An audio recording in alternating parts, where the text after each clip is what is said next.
Hello សួស្តីគ្នាយើងថ្ងៃនេះខ្ញុំមកប្រាប់អំពីវិធី recovery password goal នៅពេលដែលយើងភ្លេចកន្លែងនេះនៅពេលដែលយើងធម្មតាយើងវាយទៅខ្ញុំវាយអានេះចាស់ចូលពេលដែលយើងភ្លេចយើងវាយទៅ log in ទៅវាអត់ចូលទេវា load password incorrect អញ្ចឹងនៅពេលដែលយើងភ្លេច password goal ប៉ុន្តែយើងនៅចាំ password secondary ឬមួយក៏យើងចង់រាវ password goal តាមរយៈ secondary អញ្ចឹងលក្ខខណ្ឌគ្នាយើងចូលមកកាន់ពាក្យថា my សបាយចូលមកកាន់ពាក្យថា my សបាយយក my សបាយ dashboard មកហើយគ្នាយើងចូលពាក្យ forget password ហើយយកពាក្យ security password ចុចបើកភ្នែកវាមកឧទាហរណ៍អានេះជា pass លើសបាយរបស់ខ្ញុំអា pass លើសបាយរបស់យើងកុំឲ្យខុសព្រោះអានេះធម្មតា pass លើយើងចាំជាងអីចឹងបើភ្លេចអានេះដែរចប់ហើយ secondary ជួនកាលយើងអត់ចាំទេយើងប៉ុន្តែគ្នាយើងត្រូវដឹង secondary ធម្មតានៃ pass បច្ចុប្បន្ននេះគឺ pass អក្សរធំអក្សរតូចលាយជាមួយនឹងលេខអញ្ចឹងនៅពេលដែលយើងវាយ password ចូលទៅក្នុងប្រឡោះនេះយើងវាយធ្វើម៉េចឲ្យដូច3ដងទៅអញ្ចឹងណាឧទាហរណ៍អញ្ចឹងខ្ញុំវាយរាវលើកទី1ខុសអញ្ចឹងណាហើយខ្ញុំវាយផ្សេងទៀត6អញ្ចឹងអានេះ3នេះក៏ខ្ញុំដាក់6ដូចគ្នាដើម្បីកាលខ្ញុំអត់ច្បាស់ខ្ញុំអត់ចាំអញ្ចឹងខ្ញុំរាវទៅដូចគ្នា6នៅតែអត់ចូលអញ្ចឹងខ្ញុំរាវរហូតតតែត្រូវ password របស់ខ្ញុំនេះអញ្ចឹងណាត្រូវ password របស់ខ្ញុំមួយនេះ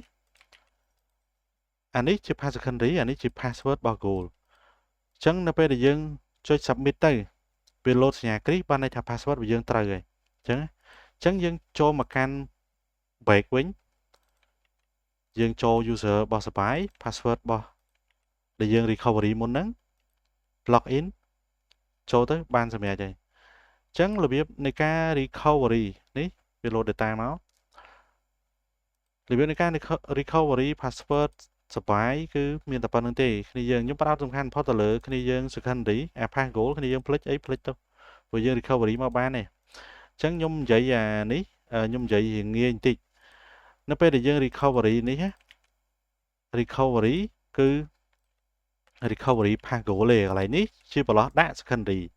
អានេះជាប្រឡោះដាក់ password goal 2ដងអញ្ចឹងទោះបីយើងដាក់99លេខ1នៃ99លេខ1ខ្ញុំ recovery ក៏នៅតែបានដែរព្រោះដោយសារសំខាន់ផុតឲ្យតែមាន secondary ត្រូវអានេះ pass goal អញ្ចឹងនៅពេលដែលយើងrecovery ចុច submit ទៅត្រូវហើយវា load គ្រីសអញ្ចឹង password នេះវាគួរតែមាន password goal មួយទៀត password goal ហើយលេខ1ដែលខ្ញុំ recovery មុនហ្នឹងអញ្ចឹងអានេះជាសបាយអានេះជា password goal អញ្ចឹងខ្ញុំ log ចូលអូខេអានេះគឺជាកន្លែងគ្រប់គ្រង password goal របស់យើងនៅពេលដែលយើង recovery ហើយយើងដូរវាមកអានេះ password goal ហ្នឹងហើយមកយើងចង់ដៃគេ2 3អញ្ចឹងថែម2 3តក៏ទៅទៀតមកអូខេអញ្ចឹងបច្ចុប្បន្ន password goal របស់ខ្ញុំគឺអានេះ password secondary របស់ខ្ញុំគឺមួយនេះសំខាន់ផុតគឺមួយនេះនេះយើងអញ្ចឹងវីដេអូ recovery password គឺមានតែប៉ុណ្្នឹងទេចាំជួបគ្នានៅវីដេអូក្រោយបាយបាយ